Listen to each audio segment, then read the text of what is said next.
mulianya hukum Islam. Lebih tepatnya kalau saya bahas dengan hudud. Lebih spesifik lagi saya katakan masalah kisos. Pernah dengar kisos ya? Maaf, pertanyaan ke antum aja. Nanti di sorting. Usahakan sesuai dengan tema pertanyaannya.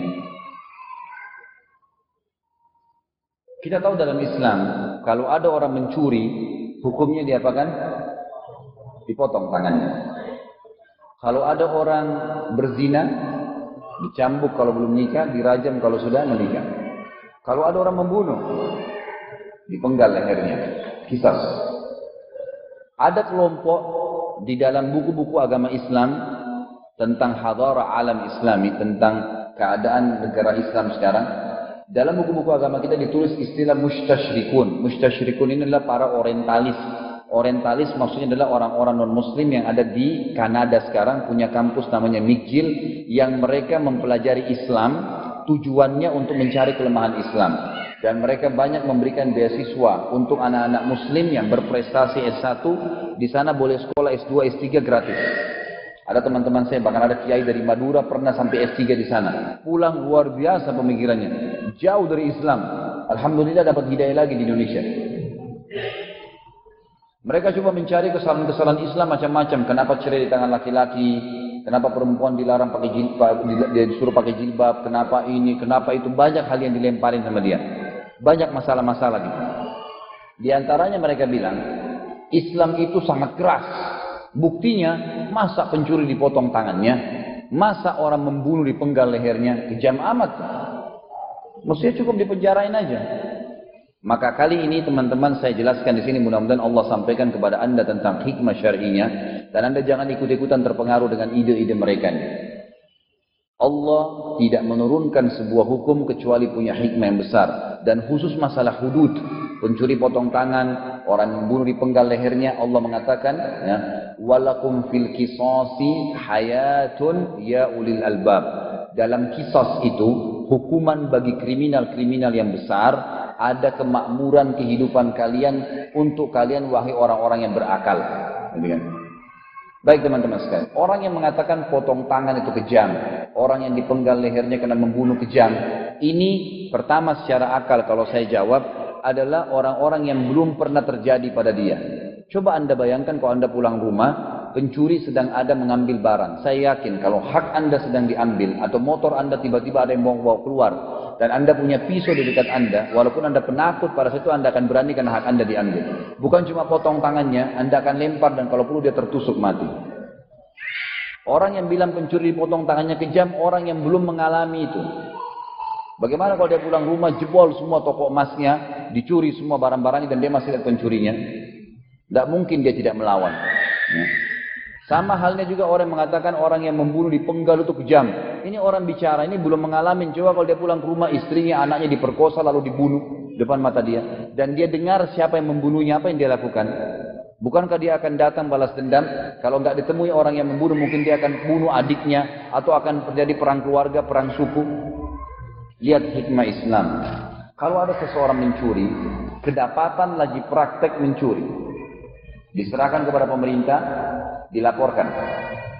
Dulu waktu kami masih di Madinah, saya dari tahun 90 sampai 98 waktu itu, SMA sampai S1 di sana, saya temukan setiap malam Jumat, bukan setiap sih ya, kalau malam Jumat dan ada kisos, maka akan diiklankan.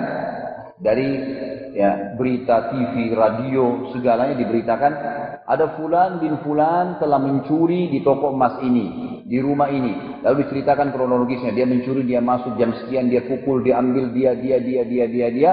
Selesai, dia kena firman Allah, pencuri laki-laki dan pencuri perempuan, potonglah tangannya. Besok akan diadakan kisos di Masjid Nabawi. Di Masjid Nabawi teman-teman, di daerah selatan timurnya, itu ada sebuah perpustakaan namanya Perpustakaan Raja Abdul Aziz. Maktabah Malik Abdul Aziz, sampai sekarang masih ada. Di sebelahnya itu ada lapangan luas, dulu di situ tempat kisos. Sekarang saya tidak tahu, mungkin sudah dipindahin karena perluasan Masjid Haram, tapi yang jelas itu ada kisos gitu. Di situ kalau ada kisos, nanti akan ada polisi berdiri pagar betis. Misal kita anggap mik ini bulat, nanti polisi pagar betisnya. Di dalamnya ada orang yang mau dikisos, didudukin, diikat tangannya yang satu ditaruh di atas meja, terus ditahan, jadi nggak bisa bergerak.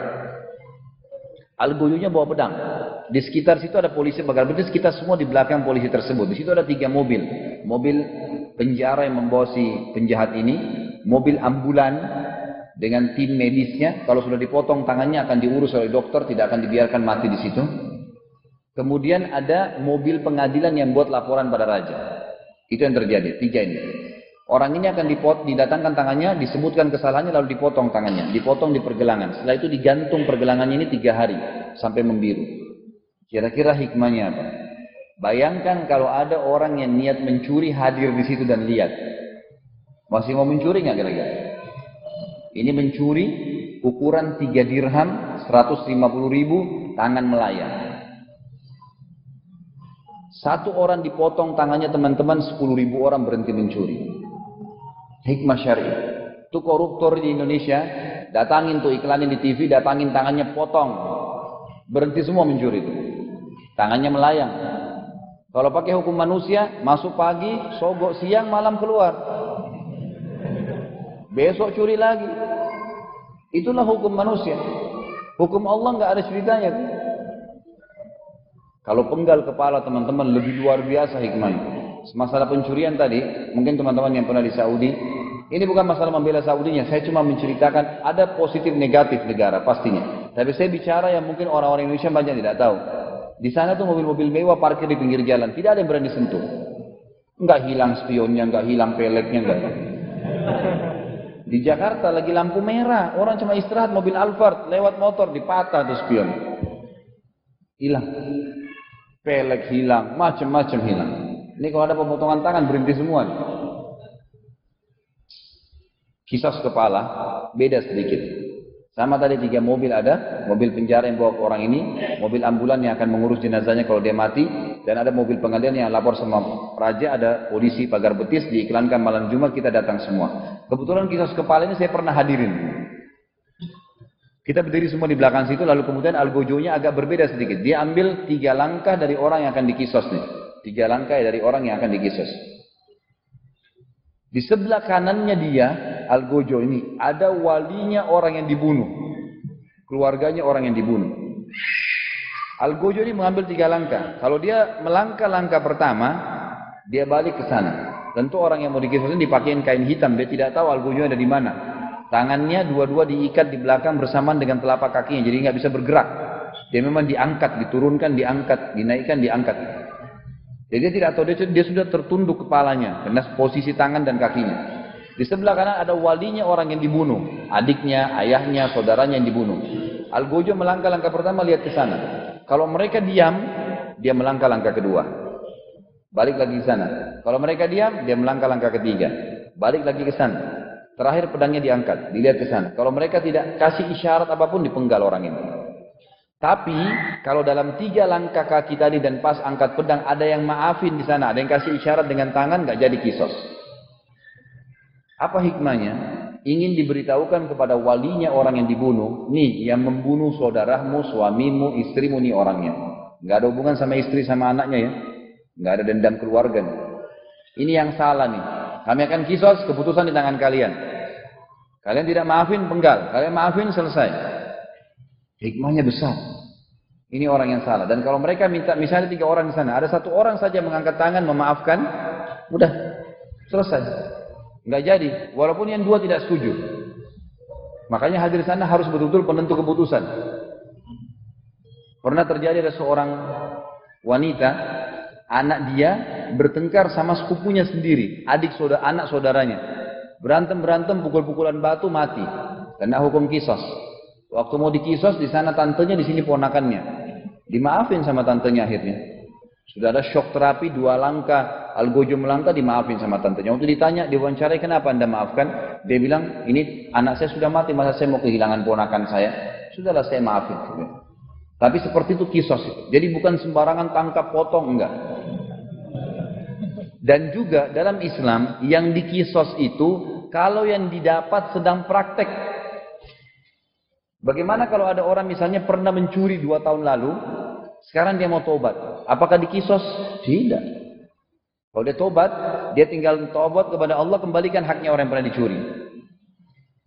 Ini hal yang mesti difahami. Jadi hukum Islam datang dengan sangat luar biasa, teman-teman sekalian. Oleh karena itu kita simpulkan semua apa yang saya sampaikan ini, bahwasanya Islam yang kita anut pertama adalah agama yang paling benar dan itu diterima di sisi Allah SWT, dan bukan ini agama baru. Yang kedua, ada pilar dalam agama Islam, tidak ada rasisme dan tidak ada tradisi. Tidak ada tradisi kecuali Islam itu sendiri. Yang ketiga, bahwasanya Islam ini yang menganut, yang masuk ke dalam adalah orang-orang yang pintar, dan justru yang murtad dari Islam adalah orang-orang yang bodoh. Ini sudah menandakan secara fakta bahwasanya memang kita sebenarnya benar. Ada fakta sejarah, pada saat kita berpegang pada Islam dengan landasan Al-Quran dan Sunnah, kita menguasai dunia. Saya sudah datangkan contoh-contohnya tadi. Kemudian kita tutup tadi dengan bagaimana contoh-contoh mu'allaf masuk Islam, dan juga bagaimana mulianya hukum Islam, ya, dengan hikmah-hikmahnya menandakan memang ini agama benar. Maka sangat mulialah seseorang kalau hidup dengan Islam dan sesuai dengan tema yang kita sampaikan.